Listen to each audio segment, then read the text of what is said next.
Marcus, welcome to the podcast. Thank you very much for coming on, my man. I really, really appreciate this. Yeah, no worries. I'm sorry it's taken so long, but a little bit of life got in the way. Yeah, we got there in the end. So we were just kind of talking before the podcast started, and you kind of mentioned, obviously, you've had a bit of an up and down time. You're on the up now. You're working super hard with the businesses that you've created within Strongman, which I'm super excited to talk to you about, because everything that you do, I absolutely love. It's wicked. The mentality, everything that you're about is everything that I believe in as well. So I think we ring true on a lot of different wavelengths. But another thing we were talking about before we started is you actually have a super rich history in just sports in general. So can we just go over that again? So how old were you when you first started playing sports? I'd have been probably 5-6 years old. Okay. Just the What same. did you start off with? It would have been football to begin with. Yeah, the normal sort of being taken along to a Sunday side, like an under sixes with your mum, pissing down a rain on a Sunday, absolutely slathered in mud, getting balls into the ear when it's freezing cold, then going home watching. And this for some people probably won't even believe this, but going home, getting your Sunday roasting, having a bath, and then watching Match of the Day on Sunday on a black and white television where you had to turn a knob to tune it in. You're not that old, surely. Fucking am. Surely. I am Man. 42. I am 42 next week. Dude, and looking and moving very well on it. I need a bit of WD-40 every once in a while, but I'm doing all right. a little bit of a general oil up. Yeah, that's crazy. So you started playing football from quite a young age, and where did it kind of go from there? Because you took things to quite a decent level within your sports career. Yeah, I wouldn't necessarily sort of adapt it as a career as such. It's more, to be fair, probably rugby was something I was better at. I managed to captain my school for a number of years. Played as a tight head prop. Absolutely loved the sport. It was something where I was told of how I could evolve, because I came in from primary school into secondary school, and it's one of those things where you go in and it's just like, oh, you're surrounded by bigger boys. Yeah.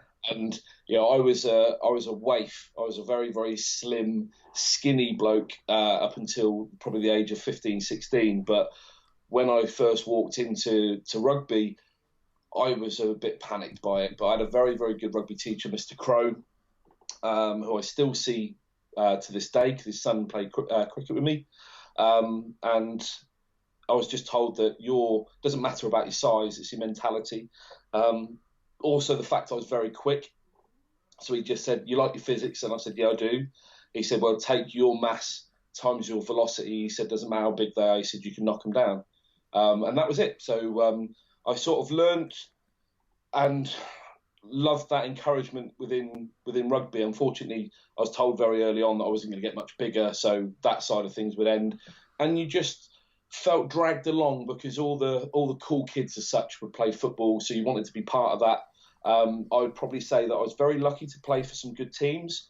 I probably wasn't the most naturally talented, but I would probably put myself into the bracket of, especially towards the tail end of a thing, I'd probably be one of the grittiest and one of the hardest workers in the room. Yeah, and I think that mentality rings true with so much in sports. If you are the person that is willing to go the extra mile, if you're the person that is willing to fight, you don't always have to have the most natural talent, because on the day you're the one that's going to be pulling it out of the bag, because you've grafted your arse off all summer, all winter to make sure that you're in this position.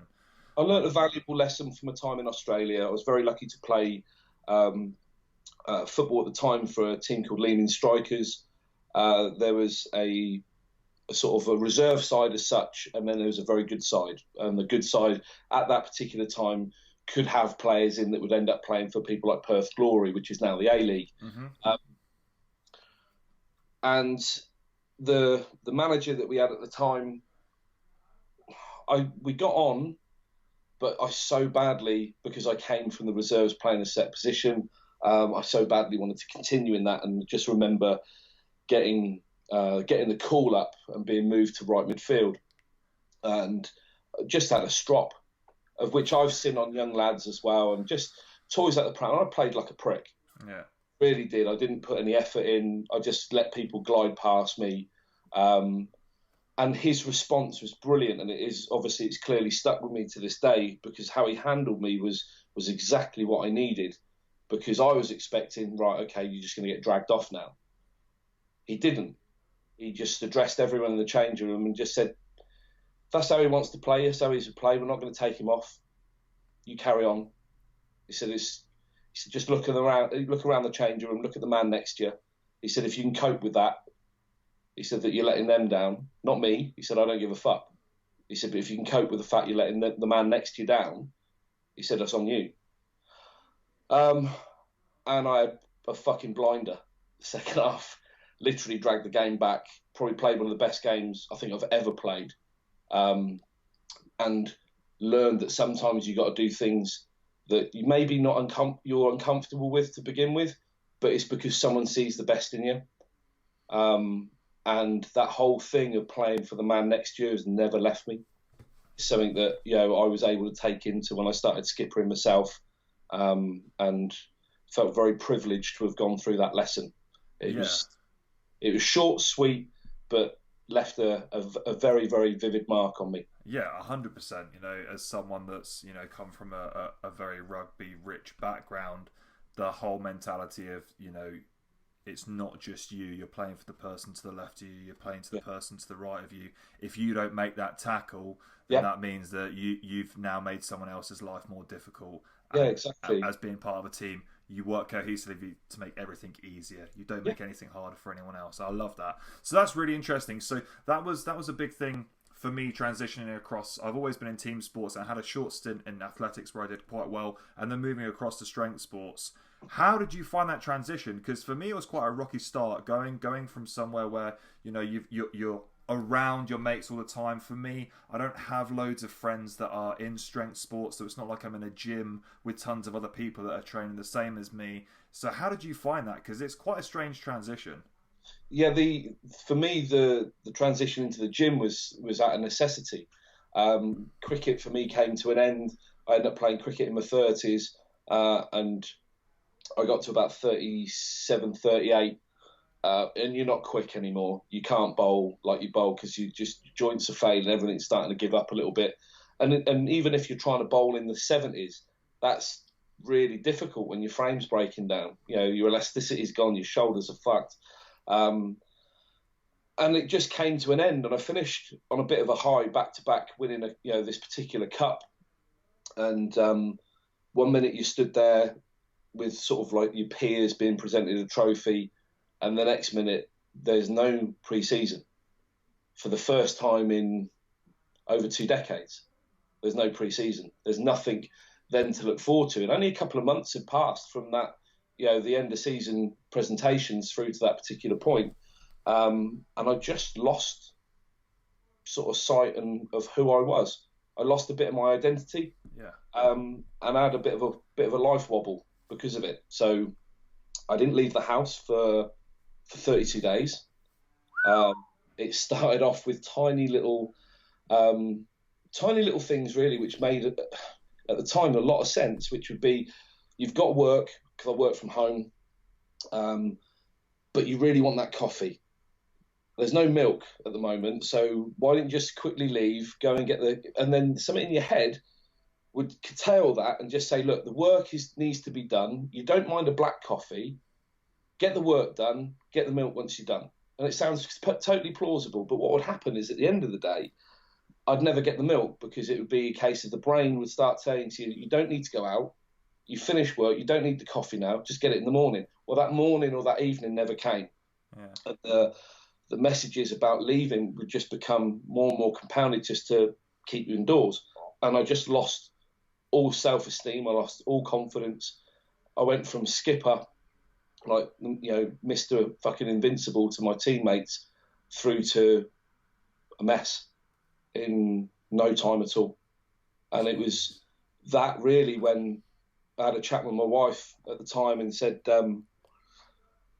I just have no identity. I don't have anything to sort of be here for. Yeah. It just felt like I was completely gutted, absolutely stripped down to core components. And she said, well, Didn't you used to train a lot, and didn't you used to do this when you were sort of teenager? Why can't you find competition that? So even though she's my ex-wife, I owe her a hell of a lot for that sort of point. And that's when a true friend came to the rescue, because I'd seen that my friend Chris Charles had started doing amateur bodybuilding. So he's doing physique class. Okay, yeah. Phoned him up, just said, look, I'm in a really bad way. You go to the gym.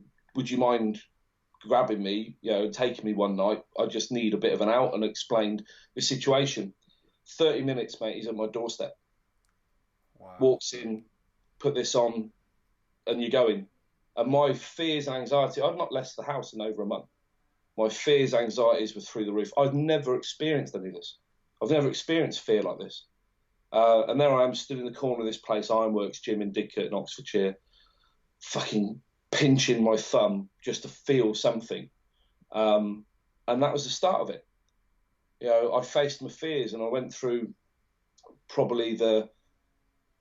in that evening, I went through two things which set me up massively. And that was being able to get out of the house and get there.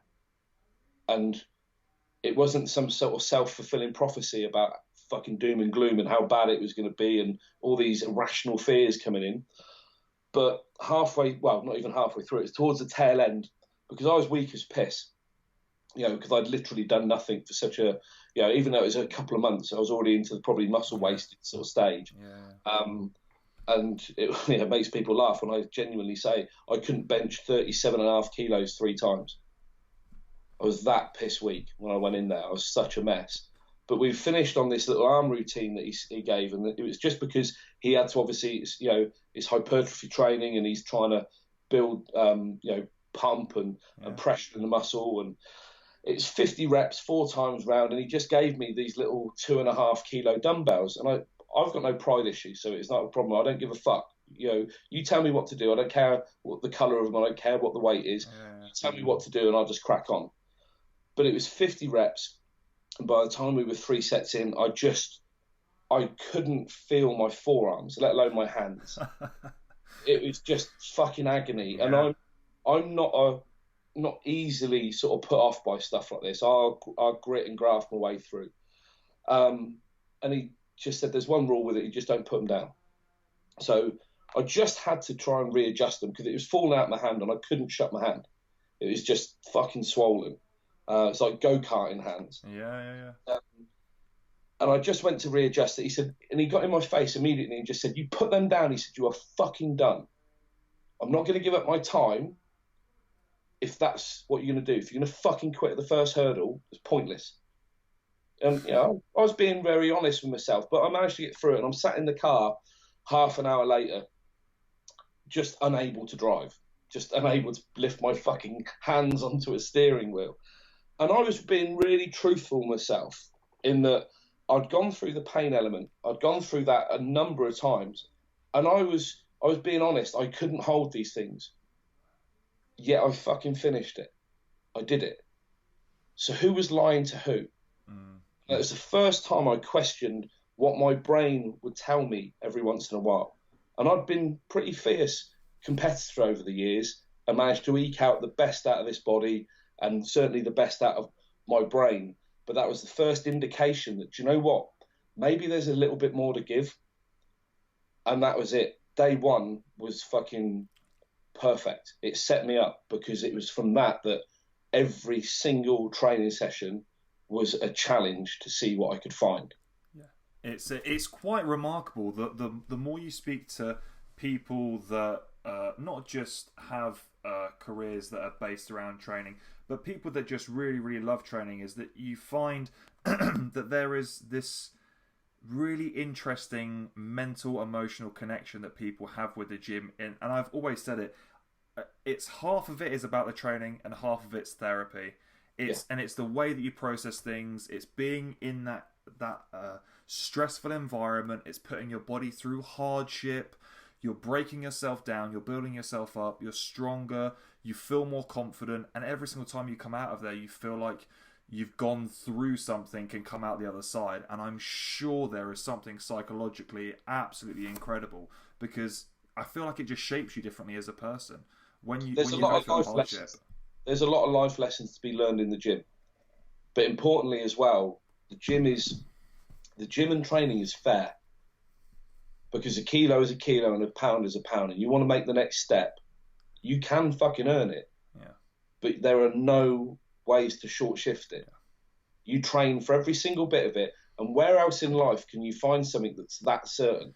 Yeah. If you tick these boxes along the way, which is obviously an expression you'll always hear from me, and also why I also look to the left when I deadlift, is if you look at lockout, you'll see that my head automatically goes over there, because when I first started doing it, I was physically, mentally ticking a box in my head and putting it over there. So every time that I would come in with a fear or an anxiety, or a situation where I felt pressured about something, I'd have this fucking mountain of boxes that proved to me, do you know what? You said that about the previous thing, you couldn't do it, and yet look at all you've got.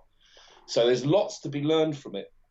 But in terms of the strength training, though, that didn't happen for another 2 years. I just trained. I lost fat very, very quickly. I managed to, get myself back into very good condition, quite swiftly. Uh-huh. I think, as I said, it's easier to retrace your steps than it is to forge a new path. Yeah.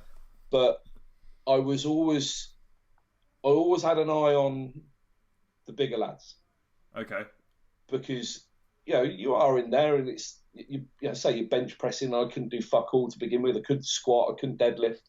And you're seeing guys like, there's a guy called Gino, and he's bench pressing 140 kilos, and this is the measure of the place as well. But at the time, it's like, it's all I'd ever known. Yeah. Because it was the first place I'd ever been into that wasn't sort of like a commercial gym as such. Yeah.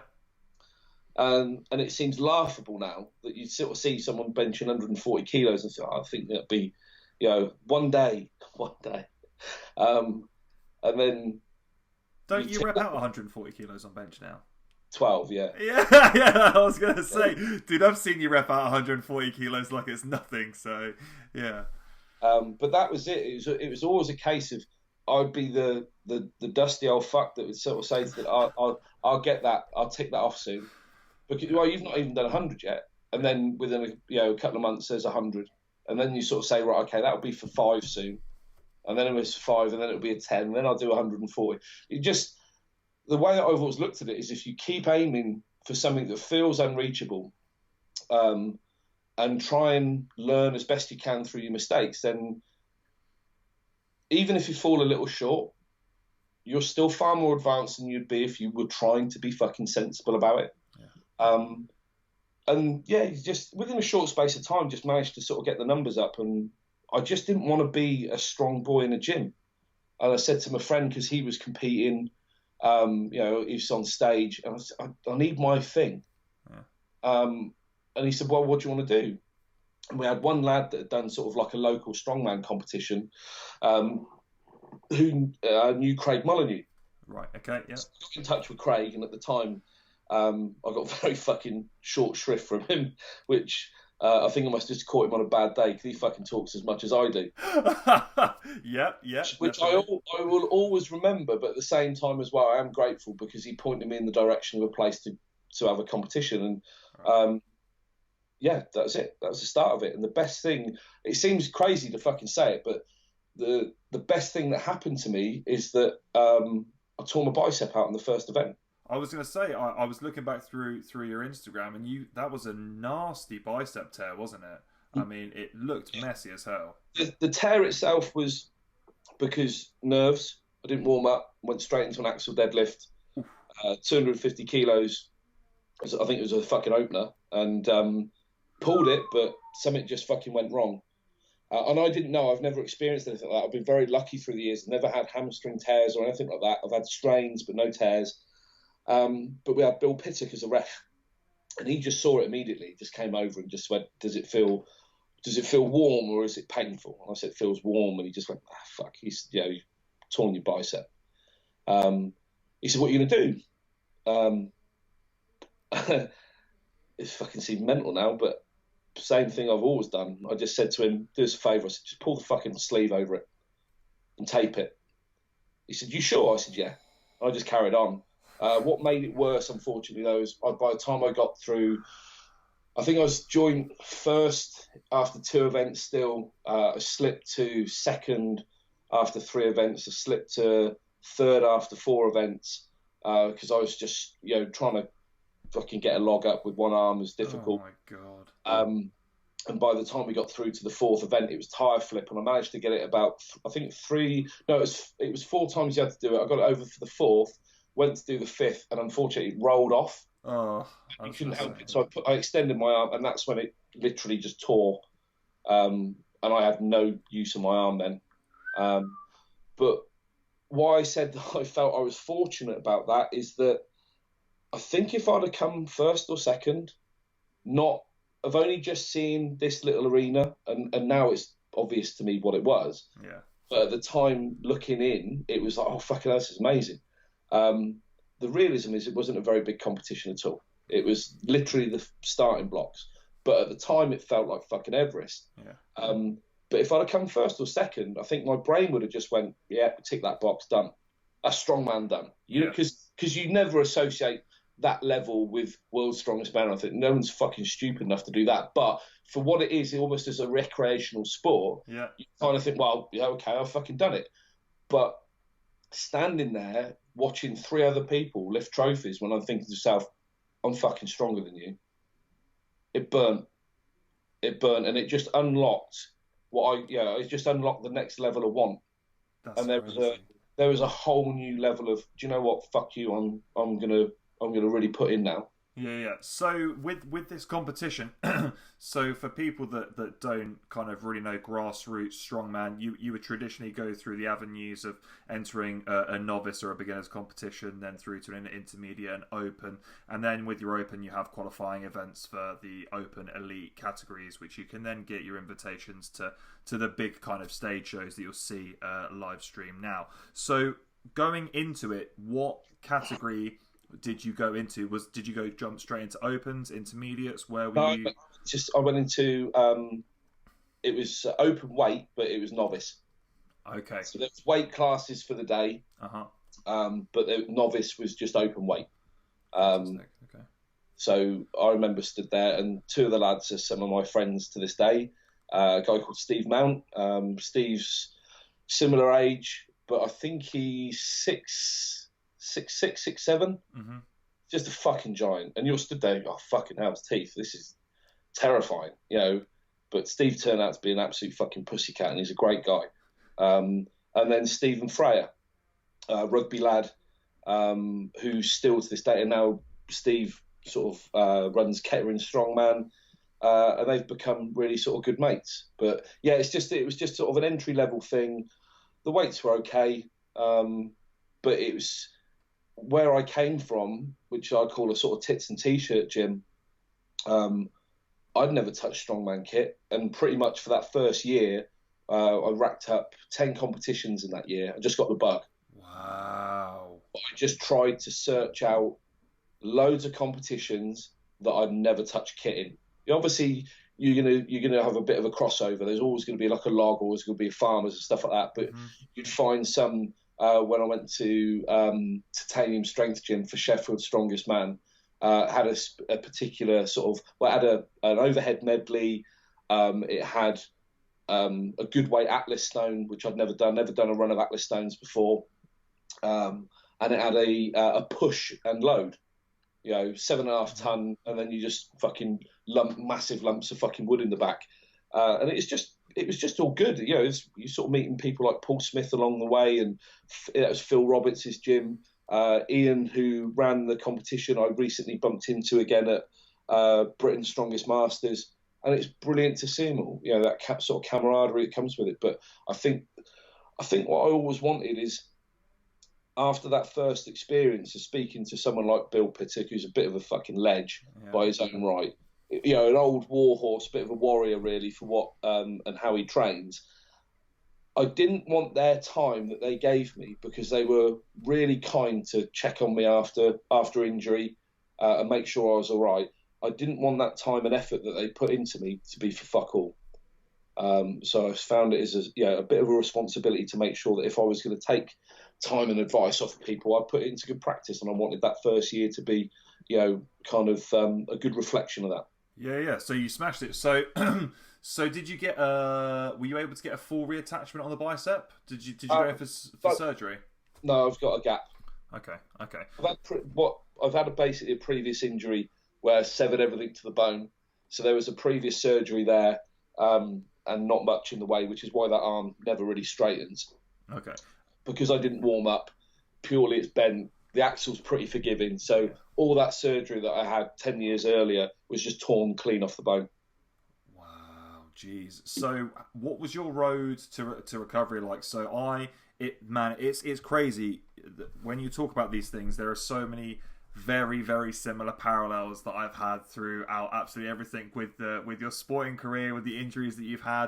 When I first kind of started really getting into training, I've torn my pec, torn it straight through the belly of the muscle. It took them 1.5 years to try and figure out what the actual issue was. And because it's through the belly of the muscle, there's nothing I can do about it. It's just, I basically don't have half a pec on my right side anymore. It's kind of like, well, just suck it up.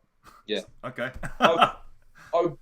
Because of some of the sports I've played, there's always been good physios around and stuff like that. And one of the things I just sought out a very, very good physio straight away. And a guy called John Williamson, based in Bicester, did Graston work, which is, if you're a bigger lad, Graston is it's a good form of deep tissue without having to get a hand in there and just demolishing everything in the way. It's a bit more specific. It looks brutal because they use metal tools, but I found him as one of the only people locally that did it.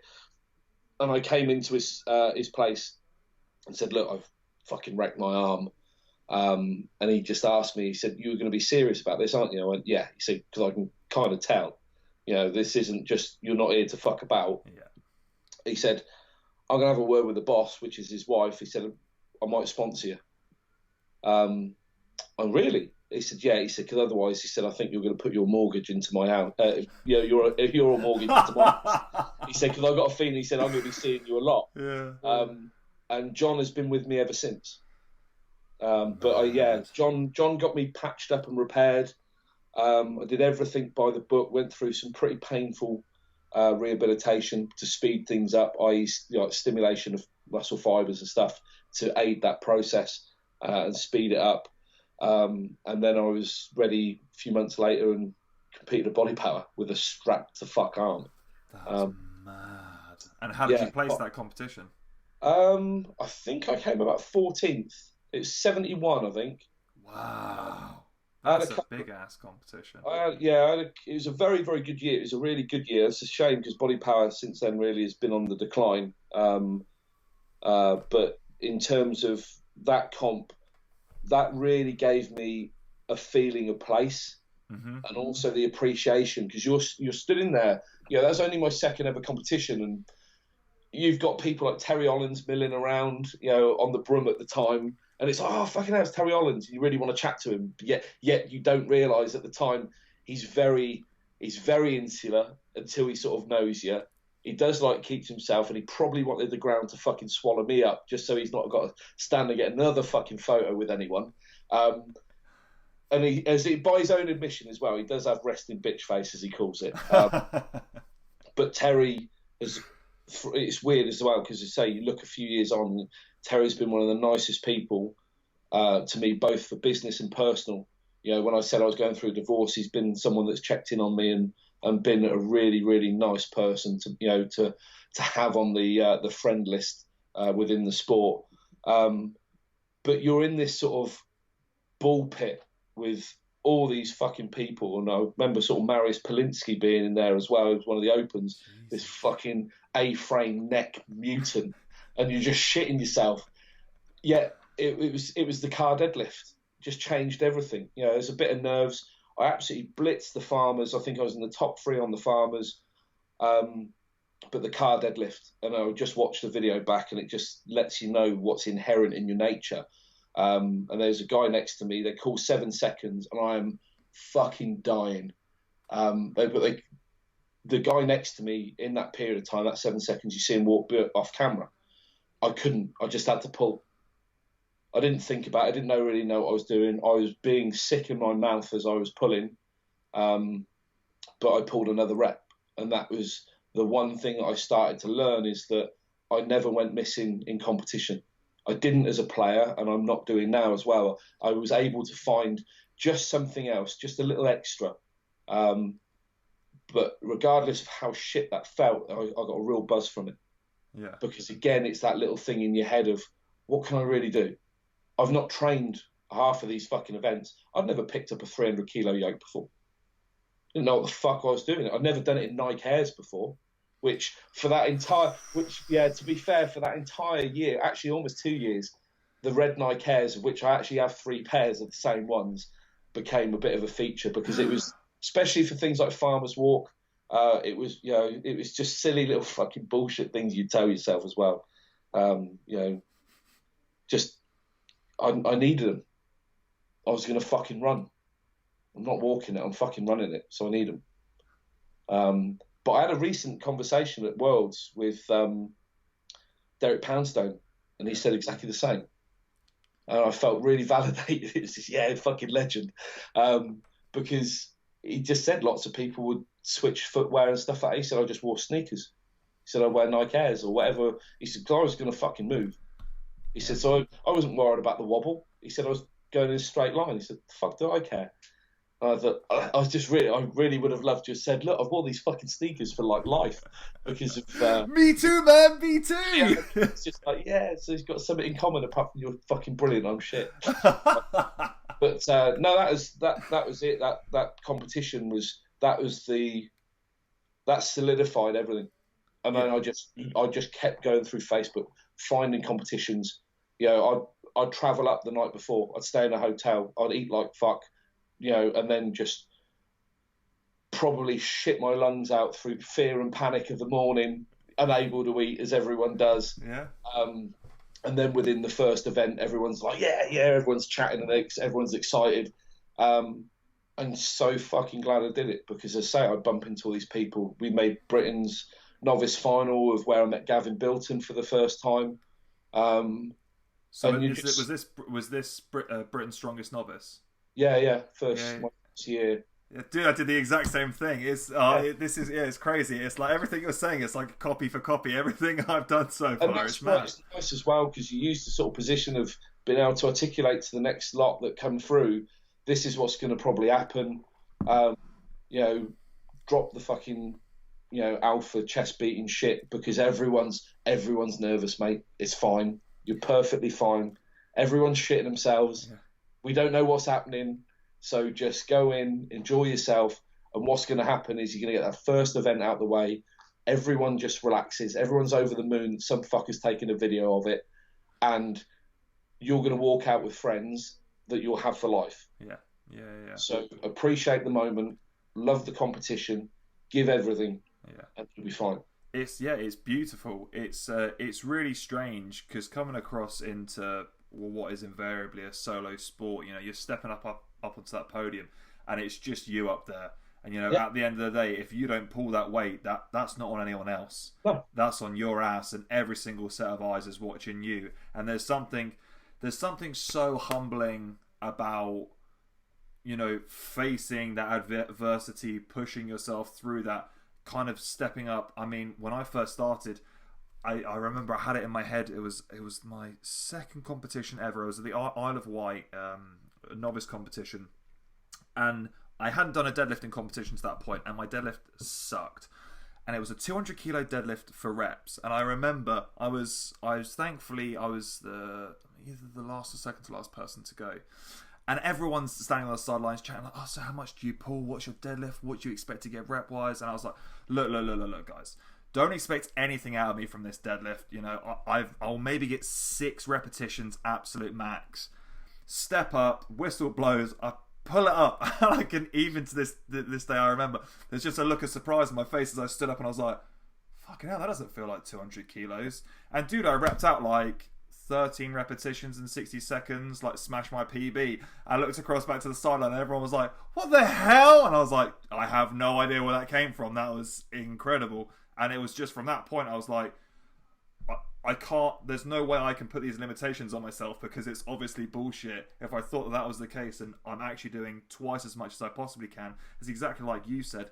The limitations that you set for yourself, it's all in your head, and you can flip that 100%. And if you can get into that mindset, man, you can achieve some mad things. There's so many little things as well that you learn from it. Like I'd always study patterns of things, and I trained in a we called it the tripod originally because it's just the three of us: Jake Smith, Chris Charles, all training for slightly different things. But I'd always notice that if we're doing tens, Jake would always, no matter what the weight was, by about rep 8 or 9, he starts to slow. And you'd ask him the question, you just sort of, what the fuck is going on? Why can't you just push a bit harder? Yeah, but it's getting heavy. Well, it's not, is it? The first rep, what did it weigh? It's like 75 kilos. So it's not. Is that heavy? No, it's not heavy. Have we put weight on it? No. Well, it's not any fucking heavier, is it? It's not heavier, but you just sort of say, right, okay, if that's the case, then you're counting fucking 10. Your brain is automatically dragging that fucking finish line closer. But the moment you count in those numbers, it's fucking pushing it further away. So counting 2 lots of 5. Either that or counting 3s. And then when you get to fucking 9, think you've got another 3 in front of you, and you've only got to do 1 and you're done. Yeah. And all of a sudden that performance level starts to go up. Yeah. So lots of little things that you do to sort of curtail your own mental foibles just to get across the line. But now those comps, those early ones, they're fucking brilliant. They really are. I've heard lots of things said about like the novice finals and stuff like that, but it was Inter's weight. It's a precursor to those that want to step up. I think it encourages people to step up, as I did. I was able then to go into Masters as well for the following year because I turned 40 in my first year. So went into Masters comps as well. And just, well, we kind of hear, it's like, I was only able to do Londons and Body Power this year. Missed out on a little bit because of like personal reasons and relocation. But it's been a bit painful because you sort of sat there, you're watching people like Britain's Masters at the weekend that's just gone. And, you're encouraged to take part in it, but common sense dictates that after 3 weeks of training, you ain't going to be fucking conditioned enough for it. Yeah. But it's now that want level is back. It's gone fucking skyrocketing because I'm headed out to Daytona, so I'm back to Florida again, but going out for official strongman games. But I'm going out as support for friends, and I'm not competing, and that's where I want to be. I'm not bothered that I'll be realistically, even if I was at my best this year, I was good enough, I think, to qualify. For the online qualifier, when I look at the rankings on there and I know what I'm capable of doing, especially when I look at my strength levels right now, I know that I'd have probably been able to qualify, and I know that I'd have probably been 19th or 20th. But you made the grid. I don't give a fuck that you've got Terry Holland there, Nick Best there, those boys, to stand and say, do you know what, I made the top 20 and I fought like fuck on the day, because knowing that really is a case of you're never ever happy. On the day, I'll be fucking livid. I'll be furious that I came last. But the realism being is I'd have learnt enough just to say, right, okay, what do I need to do for next year to be better? That's a fucking great position to be in when I'm closing in on 42 next week. And you look at those guys, you look at the Mark Felixes, the Nick Best, the Terry Hollands, you're never going to be near them. And there's a reason for that, because they have decades behind them. You're new to the sport. I'm not some fucking strength phenomenon. The realism is that I'm probably, in the big scheme of things, not very strong in this realm. To the average man on the fucking street, when you're throwing up, bit of tonnage, it looks impressive. But in this realm, these guys are conditioned for fucking so much more. They're throwing overhead what I can bench. Oh, yeah. But by right to earn the right to compete next to them, and also knowing how they would be if you did make it, they'd be as fucking happy for me as I would be just being there. And that's one of the nicest things about the sport. You've only got to look at the training partner I've had for the last 18 months before moving. He's been arguably the fucking making of me in Lawrence. What can you do? You turn up, you train like a fucking animal, only to be told why are you training so fucking hard? You're going to kill yourself. But he brought a lot more out of me. He made me comfortable. So that situation that I was in at one particular point where I lost my confidence, training with Lawrence, who fitted quite comfortably into fucking hero status at one point, because we've seen all the photos, as we joke about, for fucking 3 years stood in line, hello, trying to fucking out angle and look a bit mean and moody, and then all of a sudden he's my mate, and he is my mate. He's someone that has been, it's been like even though he's younger than me, he's been like a big brother. Yeah. And it's crazy how much that reigns true with all strongman. It's a strange stereotype that it's just the biggest, ugliest motherfuckers on the face of the planet, but they just have the biggest heart to go along with it. And it's quite remarkable. You know, you've found that a little bit at times with rugby, but I feel like there was definitely a lot more ego compared to strength sports. I'm not quite sure what it is. I don't know if it's a case of that you're forced to eat shit on a regular basis, and that turns you into a slightly different person. That's the beauty. When I look through that list, and you go through your phone book, and you still have to pinch yourself a little bit, because they're names that you see on TV. They're names that you sort of stood there on the sidelines, and you paid to fucking watch them. Yeah. Yet you go through that list. You know, people that, Christ, there's people like Ryan England. He falls in that category. If you had 3 people to phone because there's a body in your front room, bloke's in the car. I don't even have to question it. It's that good a friend. He would be in the car. I don't know, absolutely without a shadow of a doubt. But you look at the help that you've had along the way. You know, likes of Bill Pittock, what I call the people that are like the fabric of strongman. Rob Frampton falls into that. You know, I turned up, perform my first competition, and the same thing. You get solid advice, but you get it from someone that's not going to speak from a position of ascension, which he's entitled to do. But it's more of a case he speaks from a position of passion, because he gives a fuck. He's dedicated his entire life to it. He sacrificed everything for it. So you end up talking to someone that in a year or two, when you sort of get to the point of understanding just a little bit more, and you've been around a little bit more, because I think that's the way that you can make a really solid friendship within the space of a couple of years, is the majority don't last that long. You know, I could have competed with 70, 80 people in that first year. There'll probably be 4 of us that have continued. So by the time you're in 5 or 6 years deep, then I suppose you're furniture. You know, in that sense, you made it, and you go through to the lifting element to it. You can't always base it on numbers. Strongman is a very strange sport where it is appreciated, respected on effort. You know yourself, if you turn up to a competition, there's some fucking mutant in the novice classes and he just reps it out, he's going to get a golf cap and told to fuck off. But if you've got a young Dave in there that's 8 fucking stone wet through, and he's busting his bollocks to pull 200 kilos off the ground for the first time, and he does it half shitting himself in public, that bloke's going to get a rapturous round of applause, because it's about the effort of those early stages. And it's the same thing that leads to this point now. You know, I can train next to Ben Brunning. That bloke can fire at weight left, right, and centre. If I, burst blood vessels to try and press, strict press 140 overhead for a double, he's in my corner. Like it's the most fucking important lift in the world, because it is. It's the biggest thing at that particular time I'd ever done, and people appreciate it. And it transverse across, whether it be world's strongest man standards, world's strongest woman standards, because you look at that camaraderie that you have, the likes of your Andrea Thompsons, the likes of your Donna Moores, your Rihanna Lovelaces,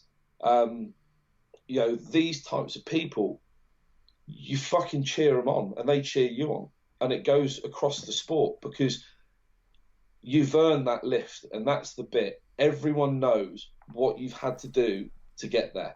There's no shortcuts. There's no bullshit. It's the only way that you make that lift is if you have put in the steps to get to that point. If you've eaten the correct diet, if you've trained enough, if you've ensured that your body's in good enough condition that you can perform the lift, and you give it your all on a day, you can't fake that. You can't fake that. Not in front of people. It doesn't. It just doesn't it's happen. not what you did. You did the right thing. Your PBs, your best performances should come in competition. Yeah, I mean that's something that me and Rob talk about on a training basis. Is that we always say train hard, perform easy. Yeah. Bust your ass off in training. So when you step up on that stage, you're not going, oh my god, this is the first time I've ever lifted a 140 kilo log. It's like, okay, well, I have conditioned my body over weeks and weeks and weeks and weeks and weeks to ensure that motherfucker is going up. Yeah. That is it. There's no other question in it. It's going up and that's it. And when you have that mentality, it's like, well, what do you expect? But I really, really, really want to get into the turnaround for you in terms of being introduced to strongman to running what I would regard as probably one of the most respected brands within strongman. Holy crap. Dude, your journey with CaveMan, with Team Affinity, with having literally some of the greatest strength athletes of all time, having your brand represented with them. How the hell do you do that, man? As of the end of this month as well, I'd probably say arguably the top 30 strongest people on the planet will all have that bag. I'm one of them, but I'm not on that list, ladies and gentlemen. I'm not. I'm not. No, but that's the thing. That's the nice thing. It's that whole bit of you have got something which puts you all together, puts you under one roof. There's no sponsorships and such. It's just a case of that one thing was just designed. You know, it was a necessity. It was being in car parks and rugby fields and just wanting some food and a bag that fucking lasted. And you put it together for the first year and you buy your own bag essentially, but you've obviously paid for a lot to be made. You make a dramatic loss and then someone else sees the sort of benefit of it and it grows a little bit. And then you're introduced to someone who might do a bit of Champions League and, you know, would they like a bag? And then it just grows. And then before you know it, you're past 1,000 bags and then you're past 1,000 for a year, halfway through the year. Then you've got 2 times world's strongest woman, Donna Moore, using your bag. Then you know that you're at the Arnold's. Then you see Lawrence, who's a training partner, but he gets his own bag for 10 years at Worlds. And then he's at Worlds, so you've covered Worlds, Arnold's, Britain's, Europe's, Champions League. And then you've got Zadrunas. You're able to do that, and that happens, and you meet people on the way, legends that you never thought you'd get to meet because of their pathways and journeys, like your Travis Ortmeyers, and you can gift that to them because, you know, you would have never have found the sport or been interested in the sport without those people, those ones that sort of inspired you, and you're able to give that little bit back. So it's not a bag, it's a message, it's an understanding that where their actions led you to where you are now. And if they see anything about what you do, hopefully there's a modicum of pride in that because you helped fucking build it. You helped create all this. What you've got is you got something back. And then you get to the point of where you stood there at Worlds chatting to the new world's strongest man saying, Martins, would you like a kit bag? Can I make something special that's personal to you? And I'm going to put a little orange in the bottom section of that bag. And every time you fucking win this tournament, I'll put another orange there. You know, and it goes out to him and he got it yesterday. And yeah, it's along with, what is it? It's World's Ultimate Strongman at the end of the month. Every athlete that competes in that gets a bag, a special bag that is a WUS 19 bag with Caveman livery. So and you think of those athletes, you know. That's mad. Yeah. The Brian Shaws, the Hathor Bjornsons. I know he's not competing, but, you know, and then you got like the up and coming generation of like the Novikovs, who's, you know, but they're all happy, although a lot of them have them already. Yeah. But it's the fact that now you're going to get a bag, which it symbolises the competition that you're in, and next year's will be different. You know, knowing that Britain's in January. Every what would be 13, 14 athletes, the best of the country, they'll all have their own individual Britain's CaveMan Kitbag. I love it's the thing is it's not even a kit bag though, is it? I mean, like I'm sat here listening to you talking, and I'm going, fuck. If you could replace that word kit bag with anything, because what you're talking about, it's not something materialistic. What you're giving there, it's a little piece of you, and it's just pure passion. Mate, that's all whenever I hear you talk, that's all it is. You're so goddamn passionate about these bags. I mean, there's no way that it couldn't grow to what it's grown to, because you're in it. There is an end goal. There is something I want from all this, and it's one of the things I stated at the start. Well, there's two parts to it. Every athlete that's been associated with Affinity, and Affinity's been running for 10 years or so, because I did cricket before. Yeah. So Affinity was always named that way, so it'd always be attributed to whatever I cared or loved. So it can transverse. But those athletes who are involved in the cricketing side of things, at Christmas time, they give up something of their own, sign it, something of value, auction it off, raise money. Mm-hmm. I did that for a number of years, and you've probably seen with the Affinity stuff, even with this, we do have done quite a lot for Great Ormond Street. I think this year alone, we've probably done about $4,000 for Great Ormond Street. Over the years, through various auctions and money, because all of it's donated directly as well. So all people have to do is they just send me the slip of what they've donated. But I think in terms of Catalyst, done tens of thousands. But it's because I've always seen that I've found myself in a position of where I'm stood next to people that I admire. Now, I would love that fucking T-shirt. I would love that, that bit of kit. I have all the opportunity for that, and I can get some experiences along the way. So that's my thing. That's my privilege. What I'm able to do and where I'm able to go.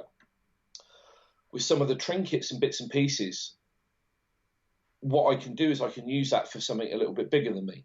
So Great Ormond Street has been one, and the reason why Great Ormond Street came around, it's not that I've got children or anything like that. It's just that Christmas always comes a time when people sort of say, charities and stuff, I haven't really got much money, but we buy fucking everything.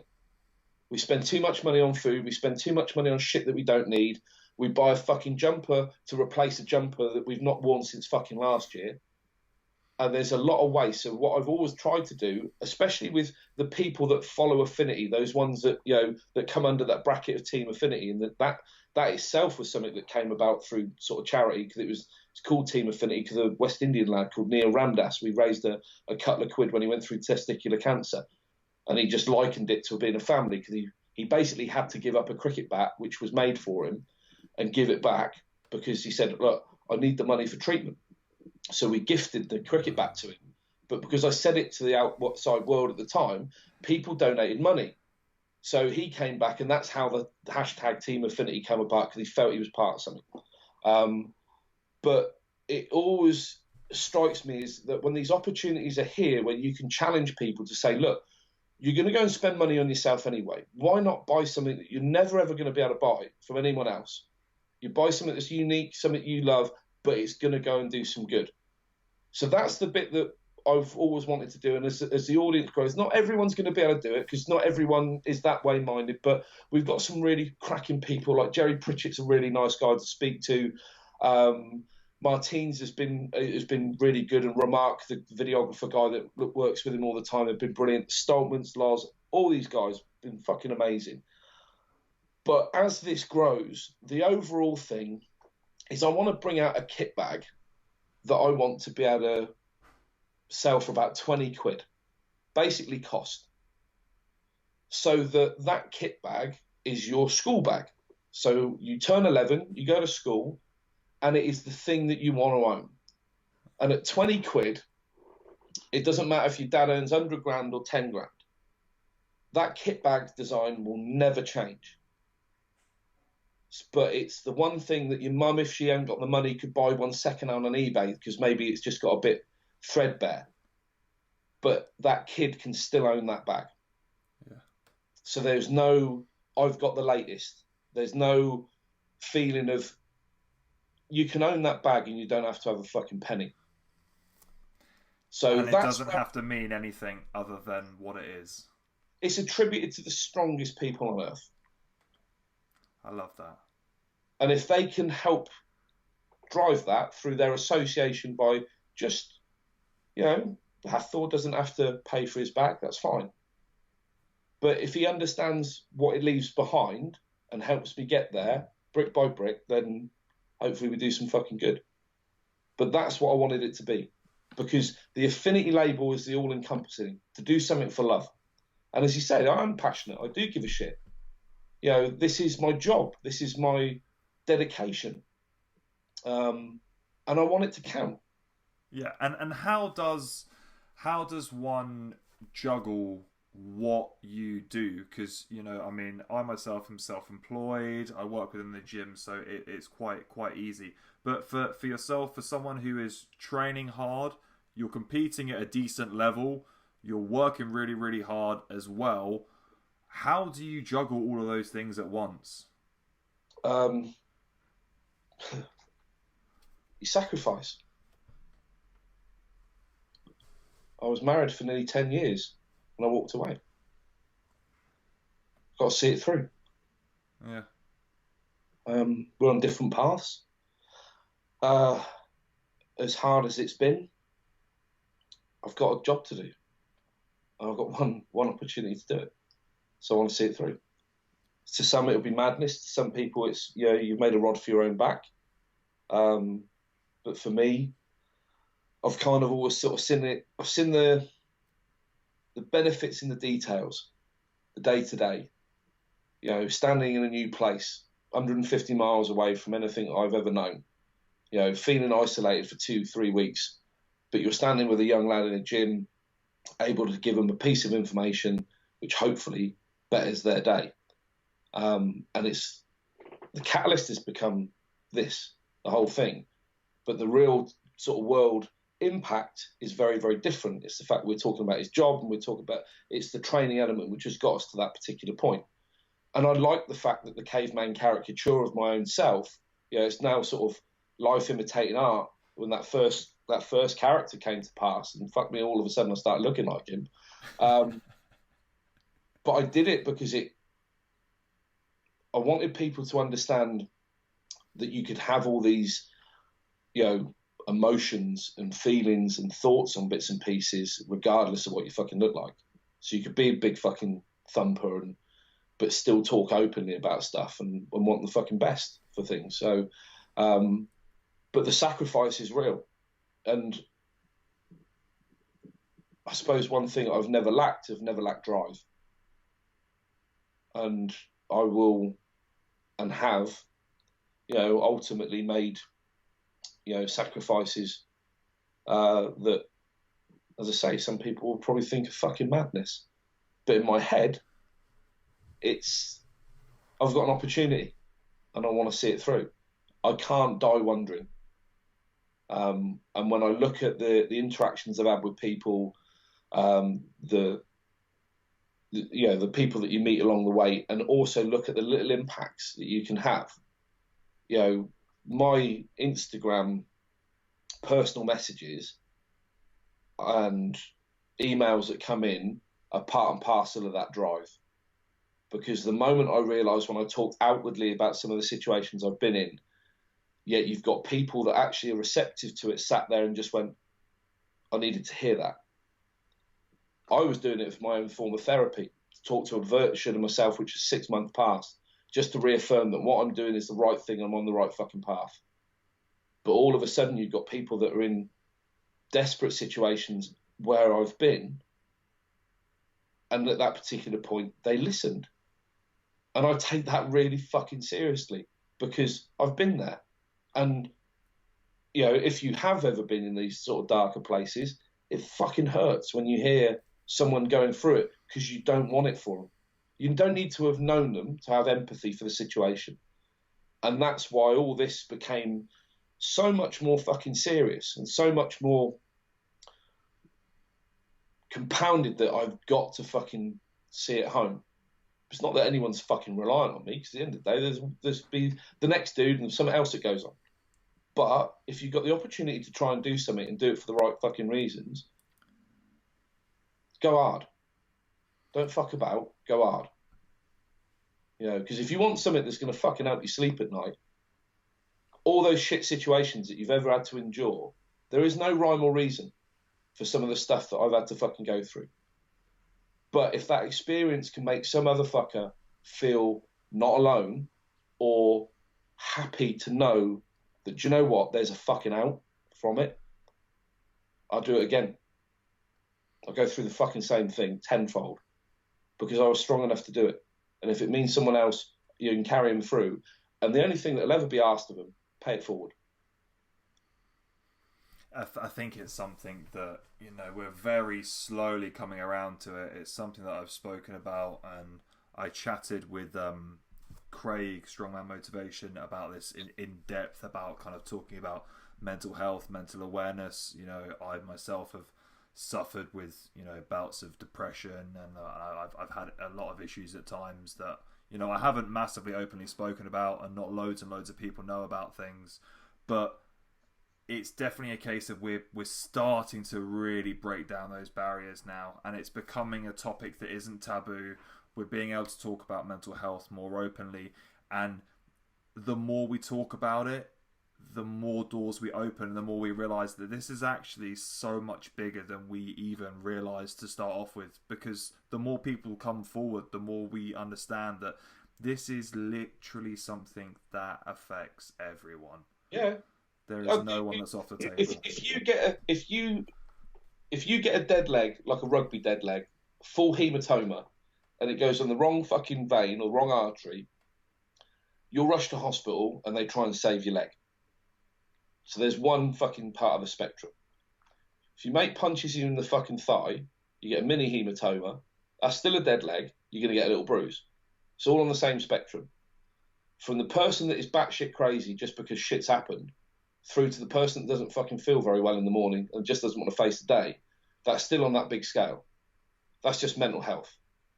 That's just what it is. It's, you know, no one wants to sort of go along with the whole sort of scheme that it falls into the same sorts of things. But if you wake up in the morning, I say you just feel just a bit under the fucking weather, that falls under mental health. That's just what it is. Just fucking accept it. But I'm happy to put myself out there. But I have no ties. I have no one that I can embarrass. It doesn't bother me anymore. I'm fucking bulletproof because of it. I don't give a fuck.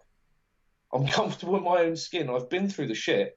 So there's fuck all else anyone can fucking throw at me now. But as I say, the reward is that that poor fucker that sat there needs to hear that. Because at the moment, to that one poor fucking soul, the world's ending.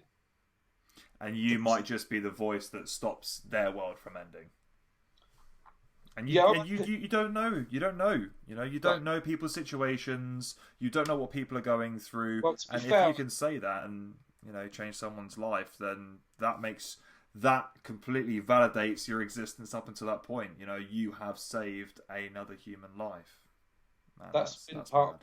To be honest, that's been part and parcel of it. The message from one lad. I won't go through to the full rigmarole what happened to him, because people will be able to probably know who he was. But lad was very ill. Kind of rejected the help that was offered because he thought he was gonna die. Pushed family away. Found himself isolated. And was literally gonna basically stared at the same tree for about 3 months. Was gonna fucking hang himself off the tree. And I think I was in Pro Strength on a Saturday morning, just talking about accountability, and that no matter where we are and what we're doing and what is kind of happening, we are accountable for where we're at. We've had some part to play in it. We've made choices that have led us there. Doesn't matter how fucking shit that feels, but what I wanted people to understand is if we found ourselves there, we can get ourselves the fuck back out. Because if you can go left or you go right, you're in a privileged position in life. You've got a choice. You know, I have been in countries where I've witnessed people with no choice. And that was the fucking hardest thing I've ever had to experience, because whether they live or die is down to luck, not fucking choice. And it was, that'll always kind of fucking haunt me. So I came back with that idea of the fact that regardless of how difficult it is to take, those choices that we made, whether it be forethought or just by situation that led us to a particular point, we are accountable for that. That is on us to a point, and we can do something about it. And for fuck knows what reason, this lad was listening to my shit on a Saturday morning, but he was, and he said it was the fucking kick in the arse he needed. And about 2 months later, once he started getting himself on his foot, he wrote me a message. And I don't mind admitting it, I was a bit taken aback, and I had a bit of a cry about it, because it was like, what the fuck?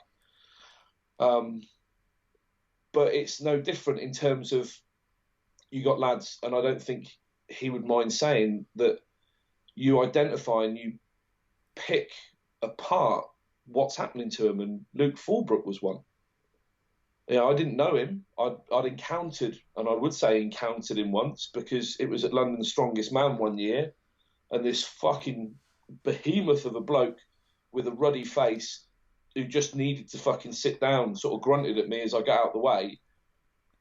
So if my first interaction with him for anything to go by, I'm fucking not the sort of bloke I'd want to have a fucking chat to, but I could see in some of the language used, the posts that were coming up, that the boy was in just turmoil. And sent message, and just continued just to fucking chip away. And this lad, I am so fucking proud of him, because he worked like fuck, and it's so easy sometimes to bail or go down different pathways, but to take something head on that's that bad, that's that ingrained, that you've lived with for such a long period of time, and it's helped shape not only your situation, but your life and everyone around you, to make a wholesale fucking change for the betterment of yourself, so therefore you can be a better person to greatly affect those around you, is a fucking hard thing to do. But that boy is flourishing.